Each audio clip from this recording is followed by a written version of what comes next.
The grand hall shimmered with crystal chandeliers casting a warm glow over the gathered elite, their champagne flutes catching the light like captured stars.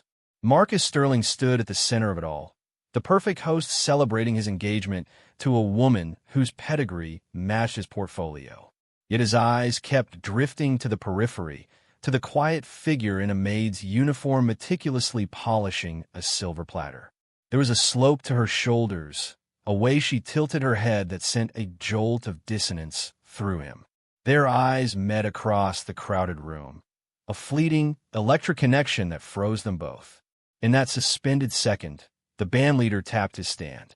A toast to Marcus and Isabella. The declaration shattered the moment.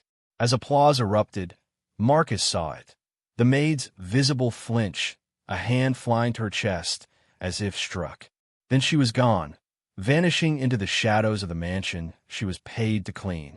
The morning after the gala, a peculiar tension hung in the sun-drenched atrium of the Sterling mansion. The opulence felt different, the silence accusatory.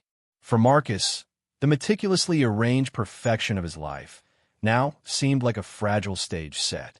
He couldn't shake the ghost of that woman's gaze. He summoned his house manager, his tone deceptively casual. "The new maid, Elena. Where do we find her?" The manager's answers were evasive, citing a reputable agency and excellent references, but offering nothing of substance. She was just efficient. Later, he found her in a long hallway, dusting a row of ancestral portraits. He positioned himself deliberately in her path. "Elena, is it?" he asked, his voice colder than he intended. She kept her eyes downcast, her posture subservient yet somehow impenetrable. "Yes, sir." The two words, devoid of any recognizable accent or emotion, were a wall. He dismissed her with a wave, a king uncomfortable in his own castle, and she melted away without a sound, leaving him alone with the unsettling feeling that a stranger held a piece of a puzzle he never knew was missing. His curiosity was no longer just curiosity. It was an obsession taking root, an unwelcome shadow in his gilded world. The meticulously trimmed hedges of the mansion's south garden formed a green fortress, a world away from the polished marble and glass inside. It was there, a few days later, that Marcus sought a moment of quiet, the weight of his unexplained agitation pressing on him. The rhythmic click of his leather soles on the stone path was the only sound, until a different, softer noise reached him, the faint, tuneless humming of child. Rounding a corner of towering roses, he stopped. A small boy, no older than 6, sat cross-legged on the grass, intently arranging a collection of pebbles into a winding path.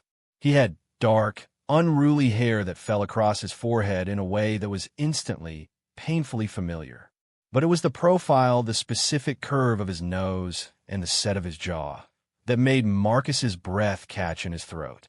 It was like looking at a faded photograph of his own childhood, a ghost from a past he hadn't considered.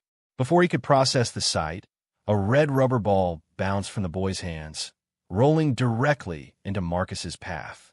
The boy looked up, his eyes wide but unafraid. "Sorry, mister," he said, his voice small but clear. Marcus bent down, his movements slow, deliberate, and picked up the ball. As he handed it back, their fingers brushed, and a strange, protective surge, entirely alien and overwhelming, swept through him. "It's quite all right," Marcus managed, his voice softer than it had been in years. "What's your name?" The boy took the ball, clutching it to his chest. "Now, I'm waiting for my mom. She's the maid." The simple, innocent statement hit Marcus with the force of a physical blow. The humming, the pebbles, the ball, it all vanished from his perception.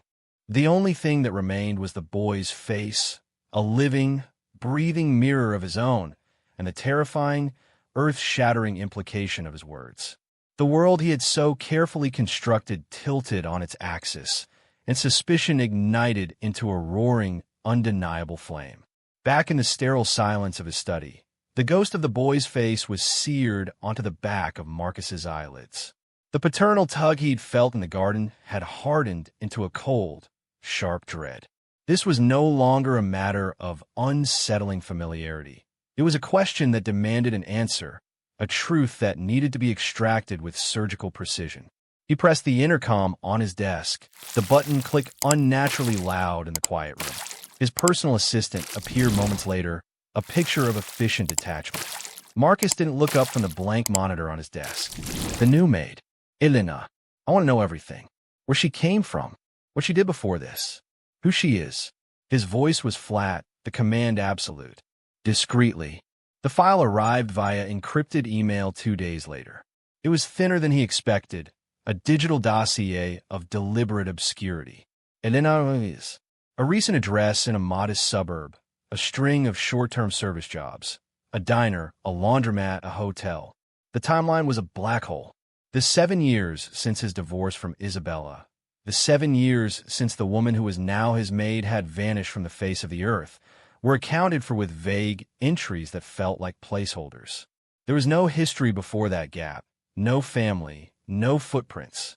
It was the resume of a ghost, expertly crafted to answer questions without revealing anything. He spent the evening in his study, the lights dim, the file open on one screen, while another displayed a password-protected folder of personal archives.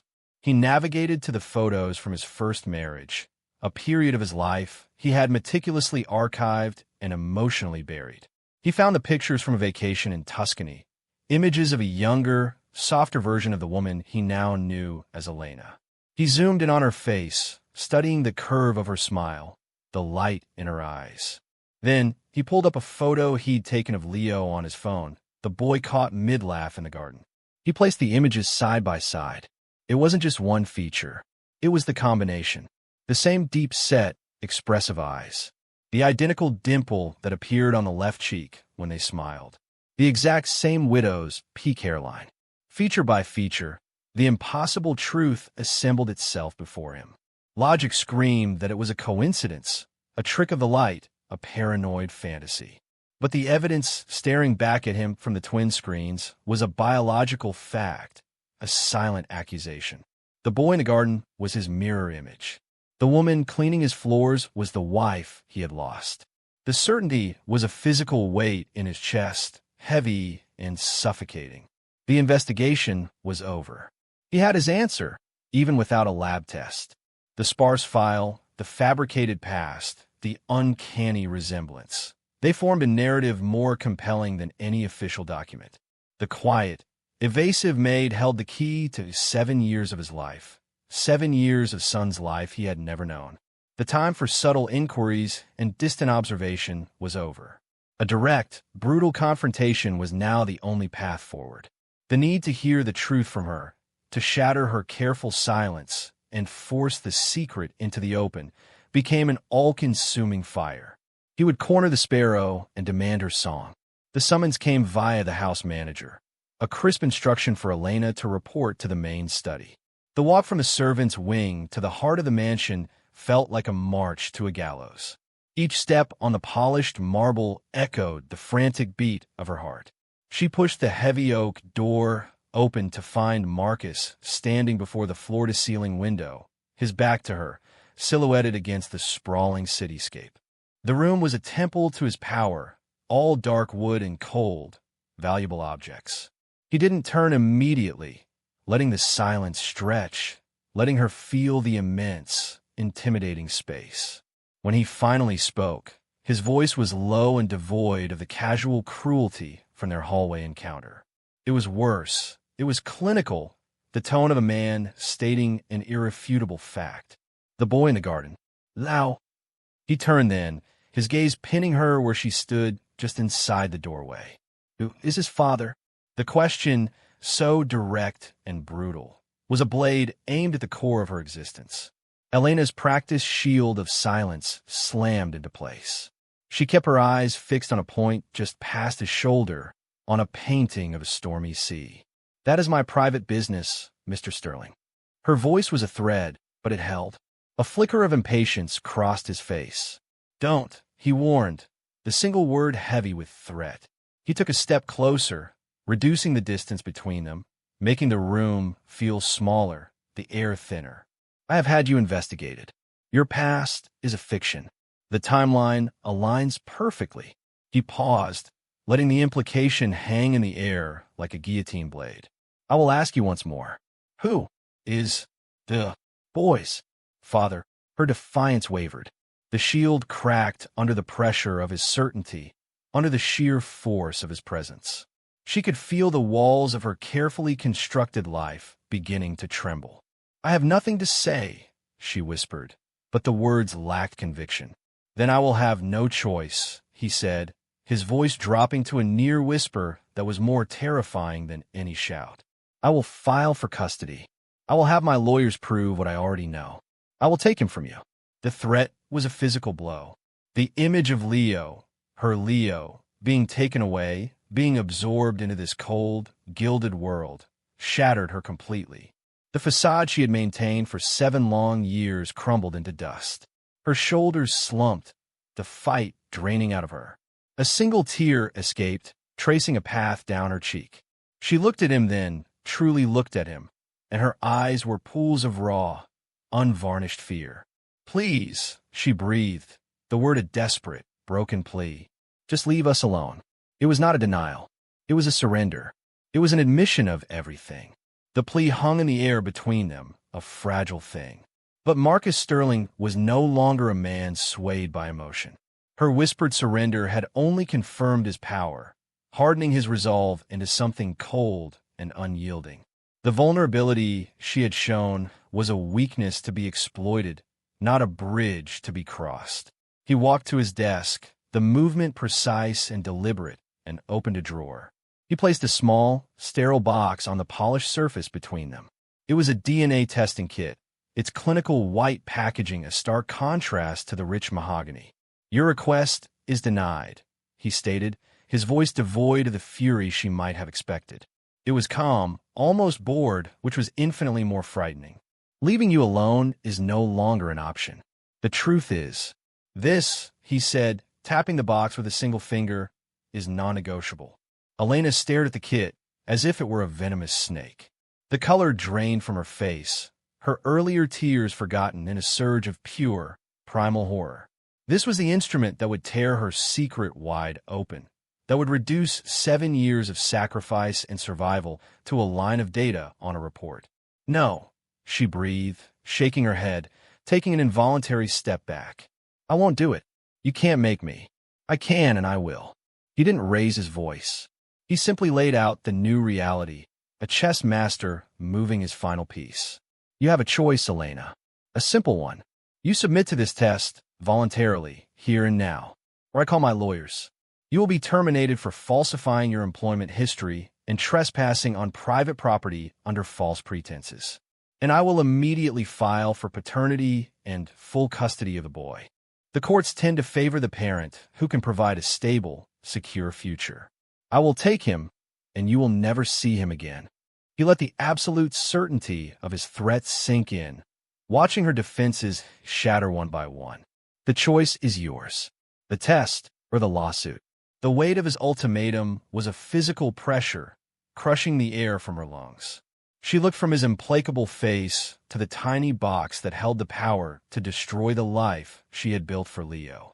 He had backed her into a corner with no escape. Fighting him legally was a fantasy. His resources were infinite. Hers were non-existent. Her refusal was a luxury she could not afford. To protect her son, she had to surrender the very secret that defined that protection. It was a devastating, cruel paradox. Tears welled in her eyes again, but these were not tears of fear. They were tears of utter defeat. The fight was gone, replaced by a hollow numbness. She gave a barely perceptible nod, her shoulders slumping in resignation. All right, she whispered, the word tasting like ash. I'll do it. The process was swift and humiliating. Marcus summoned his lawyer, a severe woman who arrived within minutes, her expression professionally neutral. The samples were taken under her watchful, a quick, sterile swab from the inside of Elena's cheek, then from Marcus's. There was no tenderness, no acknowledgement of the profound significance of the act. It was a transaction, a clinical collection of evidence. Elena stood perfectly still throughout, her gaze fixed on the floor, feeling like a specimen under a microscope. When it was over, the lawyer sealed the samples into a prepaid courier envelope. She left without a word, the envelope containing their shared, disputed history clutched in her hand. Marcus finally looked at Elena, who seemed to have shrunk, her spirit broken. "You may return to your duties," he said, dismissing her as if she had just delivered a tray of tea. She turned and walked out, a ghost once more, the door clicking shut behind her with a sound of finality. The die was cast. The week that followed was a study in suspended animation. The sprawling mansion, usually a monument to quiet efficiency, became a pressure cooker of unspoken dread. The air itself felt thick and heavy, charged with the anticipation of an impending storm. Elena moved through her tasks like an automaton. She polished silver that already gleamed, swept floors that held no dust, her movements precise and empty. She was a ghost in a machine of the house, her physical presence a silent echo of the emotional cataclysm that loomed. Her eyes, when she accidentally met Marcus's in a hallway, were hollow, all the fire and fear replaced by a weary resignation. She had done all she could. The outcome was now in the hands of a laboratory and the man who held its report. For Marcus, the days stretched into an endless, frustrating loop. The initial cold satisfaction of having forced the issue quickly curdled into a gnawing anxiety. He became obsessed with his email, refreshing the inbox every few minutes, his pulse quickening at every notification. He had the lab's customer service number on speed dial, calling twice a day for a status update, his irritation growing with each polite assurance that these things take time. The silence from the lab was a void into which his doubts began to pour. Had he been wrong? Was it all a monstrous coincidence, a trick of a guilty mind? He re-examined the photos on his screen, the resemblance that had seemed so undeniable now feeling like a desperate illusion. Moments of regret, sharp and unexpected, would pierce his certainty. He remembered the raw terror in her eyes when he threatened to take her son, and a cold shame would wash over him. Had he become a monster his family had always wanted him to be? This internal turmoil did not go unnoticed. His fiancée, Isabella, watched him with growing suspicion. The man who had been so focused, so assured in his plans for their future, was now distracted, irritable, and constantly glued to his phone. Her sharp eyes missed nothing, especially the way his gaze would sometimes drift toward the West Wing, where the staff quarters were located. She had heard the whispers about the summons to the study, about the lawyer's visit. Jealousy, cold and sharp, began to coil in her stomach. This wasn't about business. This was personal. The maid, that quiet, insolent woman, was somehow at the center of it. She tried to probe, offering subtle questions wrapped in concern, but Marcus would shut her down with a curt dismissal, his mind clearly elsewhere. The foundation of their calculated engagement, always more of a merger than a romance, began to show its first hairline fractures. The tension peaked on the 7th morning. Marcus was in his study, having given up on sleep, staring blankly at a financial report he couldn't comprehend. The ping from his laptop was shockingly loud in the pre-dawn quiet. His breath hitched. It was an email from the lab. The subject line was brutally simple. "Your DNA test results are ready." For a long moment, he didn't move. He simply stared at those words, the finality of them freezing him in place. This was it, the answer to the question that had consumed him, the truth that would either vindicate his cruelty or brand him a fool. His hand trembled slightly as he reached for the mouse, the cursor hovering over the link that would shatter one world and irrevocably alter another. The agonizing wait was over. The reckoning had arrived. He clicked the link. A new window opened, sterile and official, displaying a PDF. For a moment, his vision blurred, the text swimming before his eyes. He forced himself to focus, his heart hammering against his ribs like a trapped bird.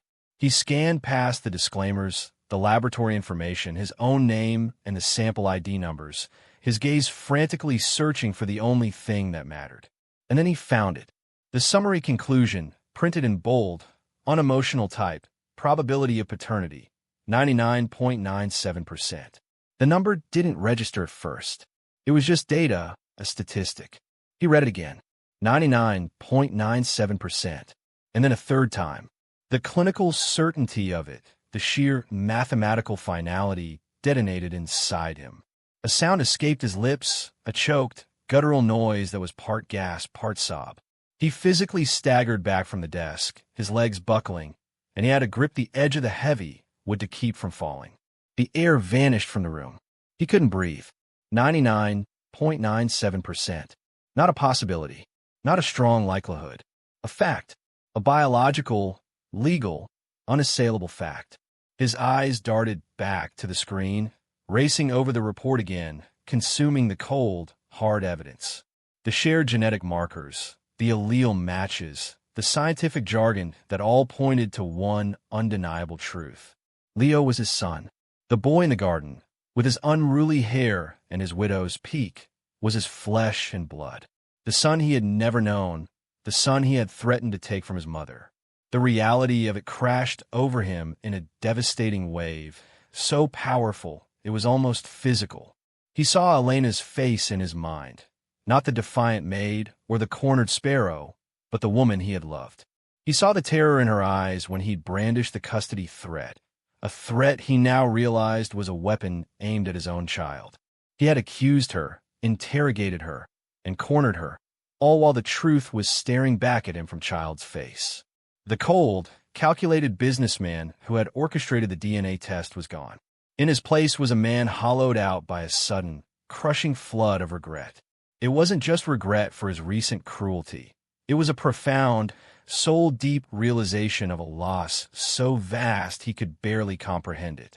7 years. 7 birthdays he had missed. 7 Christmases. The first steps, the first words, the scraped knees, the bedtime stories, all of it gone. Stolen from him. But no, not stolen. He had driven her away. He had been so absorbed in building his empire, so molded by his family's expectations, that he had failed to see the woman crumbling beside him. He had been blind to her pain, to her isolation in his gilded world. The report wasn't just a confirmation of paternity. It was an indictment of his entire life. The weight of that understanding pressed down on him, suffocating and absolute. He was a father, and his first act as a father had been to terrorize the boy's mother and threaten to tear them apart. The opulent study, a symbol of all his success, now felt like a cage, and he was the monster trapped inside. He had the truth, and the truth was a mirror showing him a man he no longer recognized, a man he despised. He found her in the main hallway, on her knees, scrubbing a section of the intricate marble floor with a ferocity that seemed to be aimed at the stone itself. The scent of lemon-scented cleaner was sharp in the air. For a long moment, he just watched her, this woman who had carried his child, raised his son, and borne the weight of his cruelty. The cold, arrogant man from the study was gone, stripped away by the stark truth of the report. What remained felt raw and unfamiliar. Elena. Her name, spoken softly, made her flinch. She didn't look up, her scrubbing motions becoming even more frantic, as if she could scrub herself right through the floor and disappear. He knelt down. The action was so unexpected, so far removed from his usual posture of dominance, that she finally stopped, her hands still gripping the brush, her knuckles white. He was on her level, the millionaire in his tailored suit kneeling on the marble floor beside the maid. "I saw the report," he said, his voice thick with an emotion he couldn't name. It wasn't anger. It wasn't command. It was something broken. "I know." She remained frozen, a statue of defiance and fear, braced for the next attack. He swallowed hard, the words sticking in his throat. "He's my son." The phrase, "my son," hung in the air between them, immense and fragile. It was the first time he had ever said it aloud, and the truth of it vibrated through him. "Leo is my son." Elena's defensive posture didn't just crumble, it dissolved. A shudder ran through her entire body, and a sob broke free, a raw, aching sound that echoed in the vast hallway. The brush clattered to the floor. She brought her wet, soapy hands to her face, her shoulders shaking uncontrollably. It was the sound of a burden too heavy to carry for one more second finally being set down. He didn't try to touch her. He just stayed there, kneeling, bearing witness to her collapse. "I'm sorry," he choked out. The apology felt woefully inadequate, a pebble thrown into an ocean of pain. "Elena, I am so profoundly sorry." The tears kept coming, a torrent of 7 years of loneliness, fear, and struggle. When she finally lowered her hands, her face was ravaged, but her eyes met his. The wall was gone. The maid was gone. It was just her, the woman he had once loved, staring back at him from a place of utter exhaustion. "He looks just like you," she whispered, her voice ragged. "From the moment he was born. I saw you in his face every single day." "Why?" The question was a plea. "Why didn't you tell me? Why disappear?" She wiped her face with the back of her wrist, leaving a smudge of soap. "I tried to tell you," she said, the memory bringing a fresh wave of pain to her eyes. "When I found out I was pregnant. But you were unreachable. Your father had just put you in charge of the European merger. You were never home. And when I finally got you to listen, you looked so tired. You said it was a terrible time, that we should wait." She took a shaky breath. "Then your mother came to see me." Marcus felt a cold dread seep into his veins. "My mother," she said, "it was a complication. That a child, my child, would be a distraction you couldn't afford. That would ruin everything you were building." Elena's gaze was distant, locked in the past. She arranged for a doctor's appointment. "She told me it was for prenatal care. But the doctor, he said there were complications. That continuing the pregnancy was a risk. He advised termination. The word was a whisper. He said it was what you wanted, that you had agreed it was for the best." The world tilted again for Marcus, but this time into a cold, black fury. The pieces of the past 7 years, the lies he had believed, the resentment he had carried, snapped into a horrifying new picture. His own family. They had orchestrated it. They had paid off a doctor. They had convinced her he had rejected his own child. "I never," he started, but the words failed him. The horror of what had been done, of the life that had been stolen from him, from them, was too vast. The confrontation was over. He hadn't just uncovered a secret. He had unearthed a betrayal that went deeper than he could have ever imagined. The woman kneeling before him wasn't the villain of this story. She was its first victim. The quiet intensity of their shared revelation was shattered by the sharp, furious click of heels on marble. Isabella stood at the end of the hallway, her face a mask of cold, perfect rage. She had heard everything. The apology, the confession, the devastating truth. Her eyes, usually so calculated and composed, burned with a venomous fire as they swept from Marcus, still kneeling on the floor, to Elena, whose tear-streaked face told its own damning story. "So this is what it's come to," she hissed, her voice trembling with a fury she could no longer contain. "My fiancé, on his knees, groveling to the help." She took a step closer, her gaze pinning Marcus. "I should have known. All the secrecy, the distracted looks. It wasn't business, was it? It was this squalid little drama." Marcus rose slowly to his feet, a new, weary authority in his posture. "Isabella, this doesn't concern you." "Doesn't concern me?" She let out a sharp, brittle laugh. "The man I am supposed to marry has a secret child with a maid, and you say it doesn't concern me? It concerns my future, my name, my standing." She pointed a perfectly manicured finger at Elena, who had shrunk back against the wall. "This ends now. You will fire her. You will have that woman and her bastard removed from this property immediately. Where I walk. The wedding is off. Everything is off." The ultimatum hung in the air, the same kind of transactional threat that had governed their entire relationship. It was the language he understood, the currency of their world. But the man who heard it now was not the same man who had issued a similar threat just days before. Marcus looked at her, really looked at her. He saw the cold ambition, the utter lack of empathy, the way she reduced a son and a 7-year sacrifice to a problem of social standing.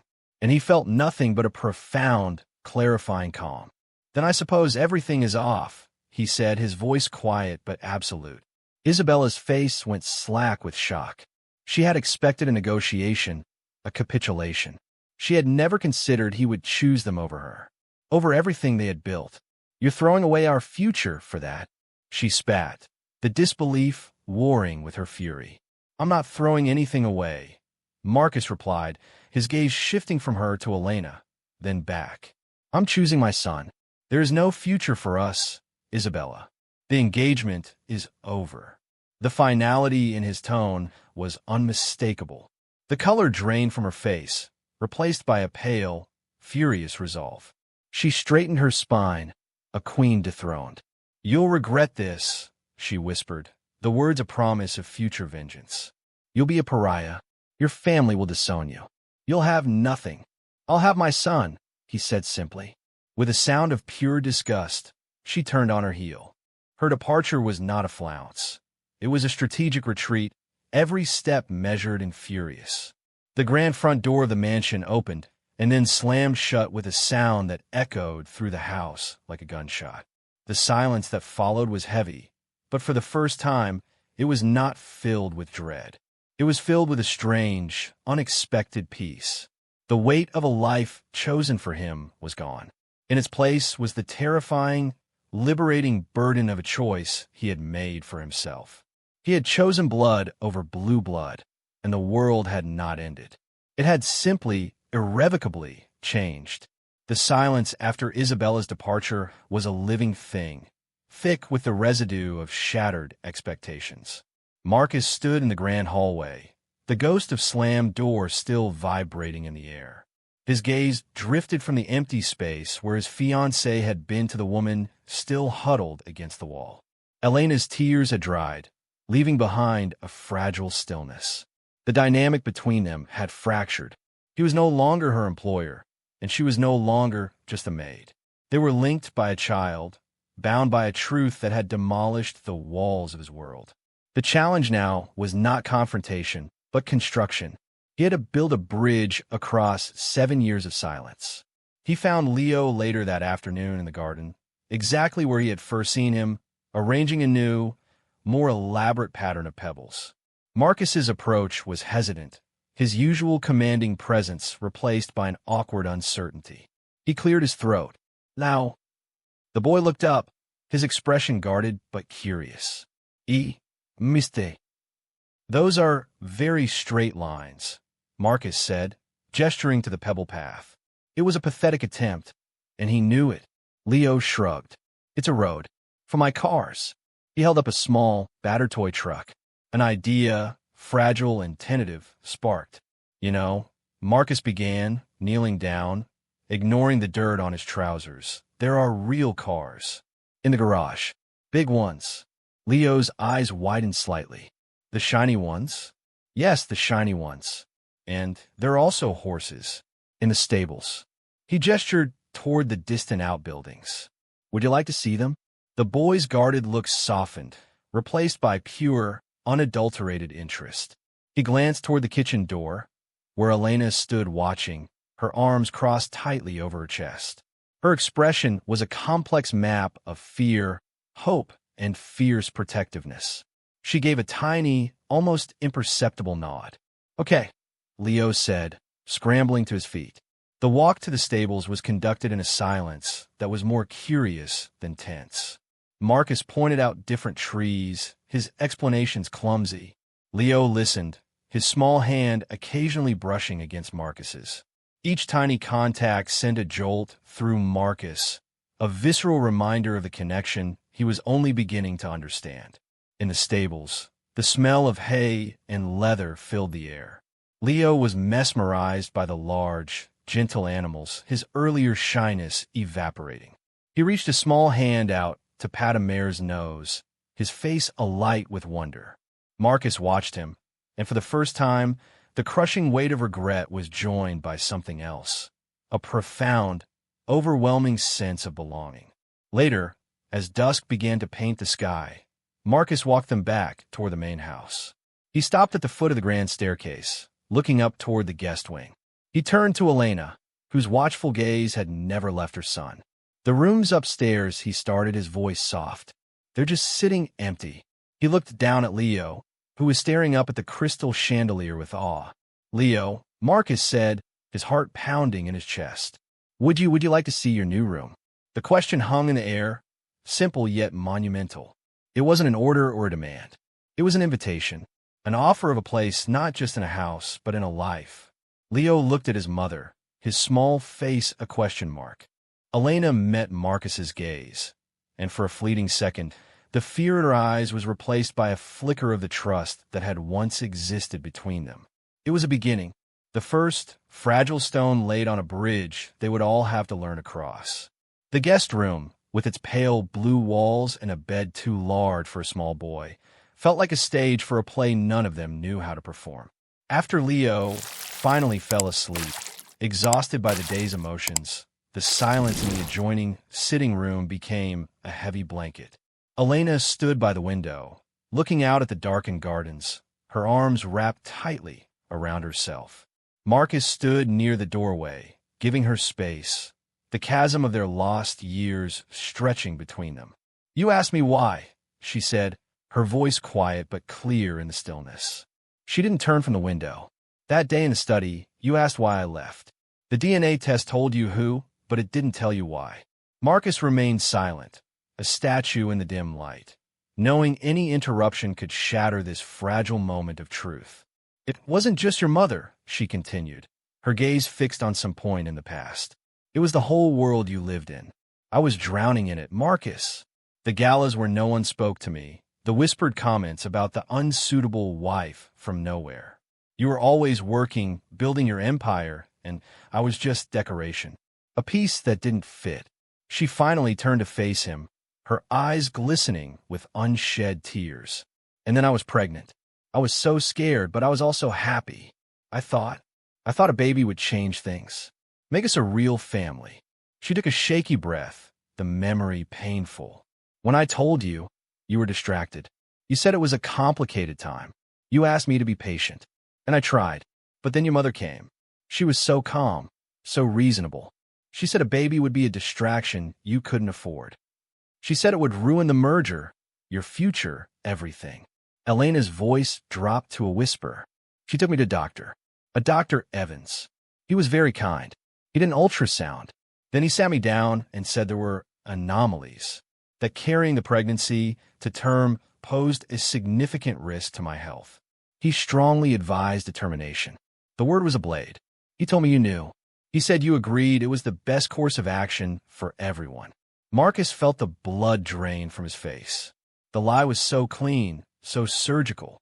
They had used his own ambition, his own neglect, as the perfect weapon.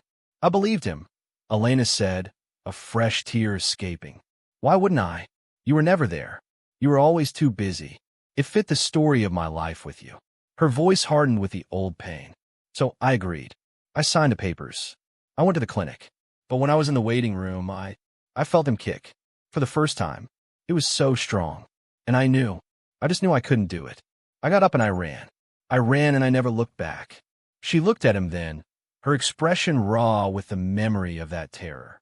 "I disappeared because I thought you had rejected us. I thought you saw our child as a complication to be eliminated. I worked 3 jobs to keep us afloat. I cleaned offices at night so I could be with him during the day. I took this job because it was the only one that paid enough to get Leo into a better school. I thought if I kept my head down, if I was just a ghost, I could protect him from your world. I never meant for you to find out. I thought knowing his father had wanted him gone would destroy him." The full, devastating truth of her sacrifice settled over Marcus. It wasn't malice that had driven her away. It was a fierce, desperate love. She had chosen a life of hardship and invisibility to protect their son from a rejection that had never been real.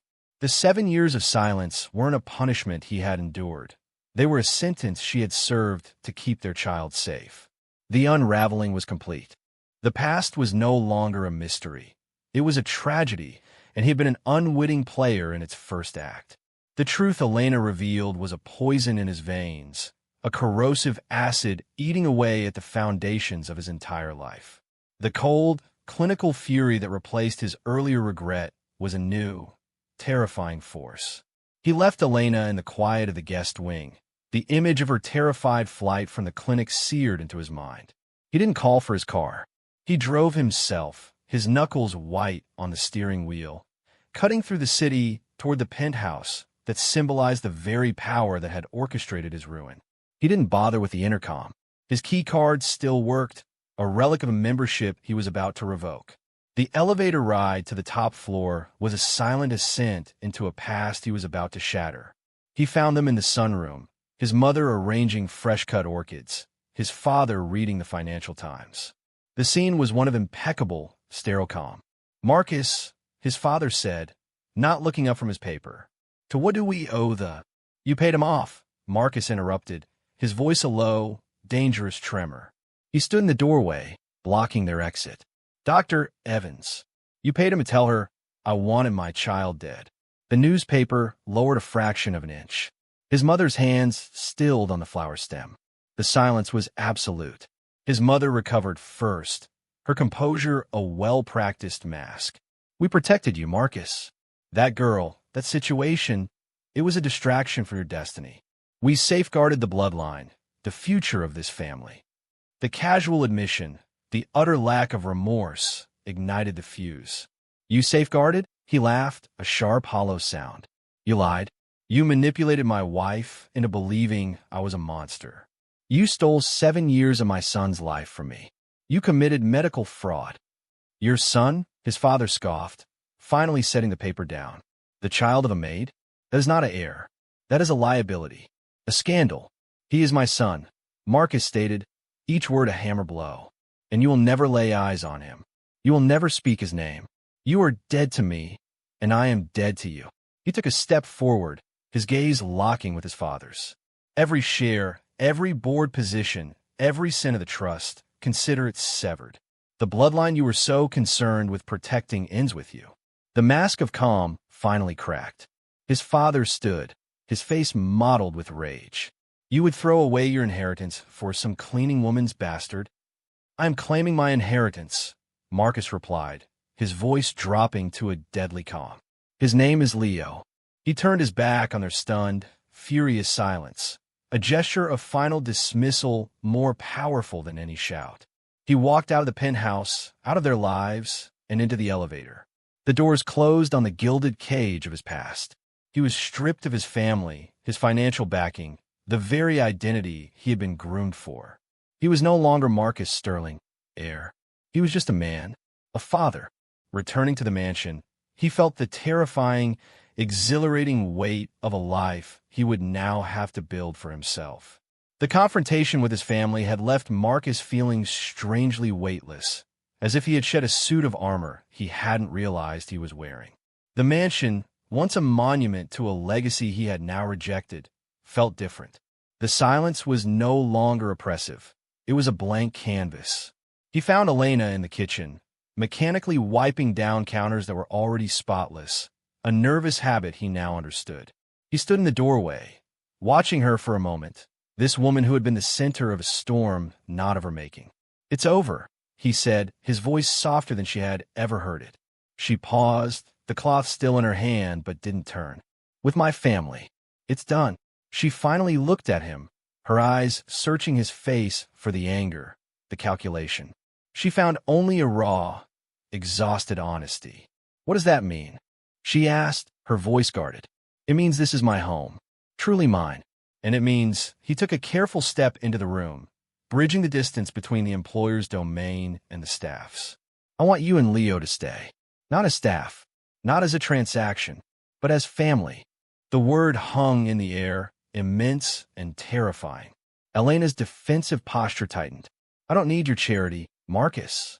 "It's not charity," he said, the frustration at his own clumsy phrasing evident. "It's an apology. It's a foundation. Leo deserves a home, a real one, and you deserve to stop running." He gestured vaguely around them. "This can be that. The guest wing is yours. It can be Leo's home. You can have your own life, your own work, whatever you want. But you don't have to scrub floors to pay for his school anymore." Her gaze dropped to the cleaning cloth in her hand, a symbol of the struggle that had defined her existence for so long. The offer was terrifying. It meant trusting him, trusting the man who had so recently threatened to destroy her. But it was also an offer of peace, of safety for her son. She thought of Leo's face when he saw the stables, the tentative hope in his eyes when he'd asked about his new room. She was making the choice not for herself, but for him, for his future. "All right," she whispered, the word a surrender to a different kind of fate. For Leo, the transformation began slowly. The impersonal luxury of the guest wing was gradually softened. A child's drawings appeared on the refrigerator. The sound of cartoons replaced the heavy silence. Marcus's attempts at fatherhood were awkward, a series of fumbled goodnight stories and overly elaborate gifts that missed the mark. But he was trying. He learned that Leo hated broccoli but loved building intricate Lego towers. He learned to sit on the floor, his expensive suit trousers be damned, and just listen as his son explained the complex rules of an imaginary game. The employer-made dynamic dissolved not with a declaration, but with 1,000 small, quiet moments. Elena stopped wearing the stiff uniform, opting for her own clothes. She no longer jumped when he entered a room. They began to share meals in the informal kitchen nook, the conversation initially stilted, then gradually easing into a fragile, watchful peace. It was not yet a family, but it was no longer a house divided. It was a new foundation built on the rubble of the old, and every day they spent within its walls was an act of cautious, hopeful construction.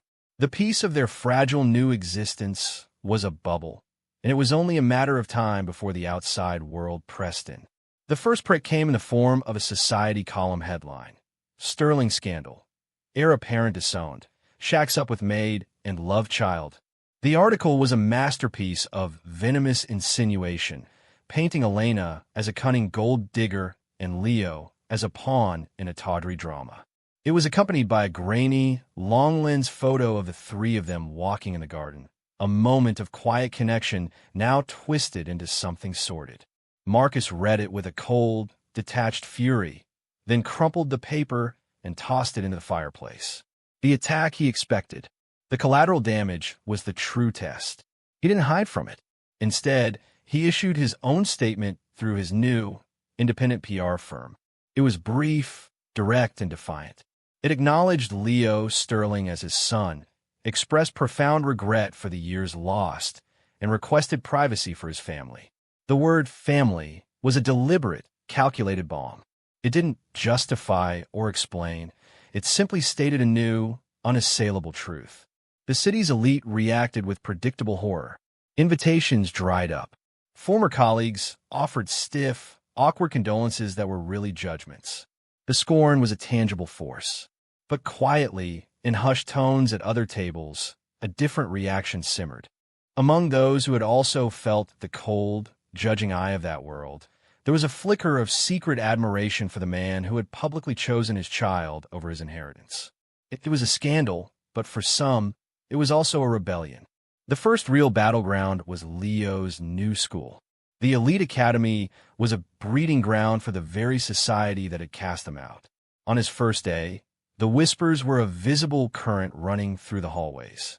Children pointed. Parents stared, their smiles not quite reaching their eyes. Leo, sensing the strange tension, clutched his mother's hand tightly, his small face pale. But Marcus was there. He didn't drop him off at the curb. He walked him right to the classroom door, his hand a steadying presence on his son's shoulder. He knelt down, ignoring the stares, and looked Leo in the eye. "Hold your head high," he said, his voice firm. "You belong here." He stood up, facing the room, a silent, immovable declaration. He didn't care about the gossip. He only cared about the boy watching him, learning what it meant to have a father who would stand his ground. The scandal raged on the pages of newspapers, but at the school gates, a new identity was being forged, not from a name or wealth, but from a loyalty that was finally louder than the whispers. The public defiance solidified their external reality, but behind the mansion's heavy doors, an intimate silence lingered. A new, unspoken barrier had grown between Marcus and Elena, more subtle and more profound than the previous divide of employer and maid. The shared trauma of the past and the practical demands of co-parenting Leo had created a fragile truce, but 7 years of hurt could not be erased by a simple change of address. They moved through the grand house like planets in separate orbits, occasionally crossing paths with careful, polite distance. Marcus found himself watching her, not with the suspicion of before, but with a growing, aching admiration for the woman she had become. He saw the quiet strength in her hands as she helped Leo with his homework, the sharp intelligence in her eyes when she read a complex novel, the effortless grace with which she navigated the domestic space that was now, technically, her own. The spoiled socialite he had married was a ghost. In her place was a resilient, capable survivor, and he was falling in love with her all over again, a slow, terrifying realization that bloomed in the quiet moments. But Elena's heart remained a fortress, its gates sealed shut by years of betrayal and survival. His transformation from cold accuser to devoted father was a miracle she witnessed daily. Yet a part of her waited for the other shoe to drop. Trust was a luxury she had learned to live without. His kindness felt like a test, his generosity a potential trap. She kept a suitcase half-packed in her closet, a silent promise to herself that she could still run if she had to. One evening, he found her in the library, staring at a shelf of leather-bound books she had once been paid to dust. He stood beside her, close enough to feel the tension in her posture. "You can read any of them, you know," he said softly. "They're just books." She didn't look at him. "I know." He reached out, his hand hovering near her arm, a gesture meant to be comforting. The moment his fingers lightly brushed her sleeve, she flinched, pulling away as if touched by a live wire. The movement was instinctive, immediate. Her eyes flew to his, wide with a fear that was no longer about Leo's safety, but about her own heart. "I'm sorry," she whispered, wrapping her arms around herself. "Don't be," he said, his voice thick with a regret that seemed to have no bottom. He dropped his hand, the small distance between them feeling like a chasm. He saw the wall in her eyes, higher and stronger than ever. The almost connection shattered, leaving only the lingering distance and the silent understanding that his most difficult battle would not be winning back his son, but earning back the trust of the woman he had lost. The fragile peace of their new arrangement was shattered by a crisis not of the heart, but of the ledger. The empire Marcus had built, the independent fortune he had painstakingly carved out after severing ties with his family, began to tremble. A major investor, spooked by the very public scandal and the loss of the Sterling family's backing, pulled out of a crucial development project. It triggered a cascade of contractual penalties and liquidity demands that threatened to topple his entire corporate structure. The cold, hard numbers on a screen spelled a slow, inexorable collapse. The mansion, the security, the life he was trying to build for his son, all of it was suddenly, terrifyingly precarious. The temptation was a venomous whisper in his ear. His father's words, delivered through a coldly formal intermediary, were clear: a return to the fold, a signature on a document reaffirming his loyalty to the family trust, and the capital infusion needed to save his company would be his. The strings attached were just as clear: distance from Elena and Leo, a return to the life they had planned for him. It was the ultimate test of the man he claimed to have become. The old Marcus would have calculated the odds, weighed the value of sentiment against the cold reality of financial ruin, and made the pragmatic choice. He sat in his study, the weight of that choice pressing down on him. He thought of Leo's trust, hard-won and still so new. He thought of Elena's fearful flinch. To go back now would confirm every terrible thing she had ever believed about him. He closed the email from his father's lawyer without replying. The answer was no. He would fall on his own sword before he would betray them again. He didn't know she was watching. Elena, bringing him a coffee she no longer felt obligated to bring, had paused at the door. She saw the rigid set of his shoulders, the way he stared at the screen, not with calculation, but with a kind of weary resolve. She heard the tail end of his tense phone call with his CFO, the words liquidity crisis and last resort hanging in the air. She retreated silently. Her mind, so long sharpened by survival, began to work. This was a language she understood, not of high finance, but of dire necessity and creative solutions. He had chosen them. Now, she would choose to fight for him. For 2 days, she disappeared into the library in the quiet of her own room, her laptop open to financial news sites, and public corporate filings. She cross-referenced the little he had let slip about the project with market analyses and competitor data. The solution, when she saw it, was so obvious it was brilliant. It wasn't about finding more money. It was about restructuring the deal itself, offering the remaining investors a different, more compelling equity share that would actually increase their long-term yield while solving the short-term cash flow problem. She drafted a proposal, her words clear and direct, devoid of jargon but rich with sharp, undeniable logic. She found him later, slumped at his desk, the defeat in his posture a physical thing. She placed the printed document in front of him without a word. He looked up, confused, then began to read. His initial skepticism gave way to focused intensity, then to dawning, stunned amazement. He looked from the paper to her face, seeing not the maid, not the victim, but the formidable intelligence he had once fallen in love with, now tempered in a crucible of hardship. "Elena, how did you? You chose us," she said simply, her voice quiet but steady. "So I chose to help." It was more than a business solution. It was an offer of a truce, a sign that the wall around her heart had, for the first time, developed a door. The document she had placed on his desk was more than a business proposal. It was a key that unlocked a door he hadn't even known was closed. The elegant logic of her solution, the way she had seen a path through the financial labyrinth that his entire team of analysts had missed, left him humbled and awestruck. He looked at her, truly seeing the woman standing before him for the first time since the DNA report had shattered his world. He saw the fierce intelligence in her eyes, the quiet confidence that came not from privilege, but from overcoming adversity. The maid's uniform was gone, but so was the invisible cloak of servitude. She was his equal, more than his equal in that moment. "This isn't a solution," he said, his voice thick with emotion. "It's a revolution. You've just saved everything." He gestured to the chair opposite his desk, not as an employer to staff, but as one partner to another. "Seat, please." He spent the next hour not explaining her plan to her, but listening as she walked him through the finer points, her insights into investor psychology and risk assessment sharper than any MBA's. The balance of power in the room, which had always tilted so heavily in his favor, finally leveled. He was no longer the benefactor, and she the recipient. They were collaborators. The following week, after her proposal had been implemented with stunning success, stabilizing his company and silencing his critics, he made another offer. He found her in the garden, watching Leo attempt a handstand. "The company needs a director of strategic development," he said, his tone formal, but his eyes earnest. "It's not a title I'm giving you. It's a job I'm offering. The salary is competitive. The challenge is immense. I need your mind, Elena. Not your past, not your connection to me, just your mind." She studied his face, searching for any hint of pity or obligation. She found only respect.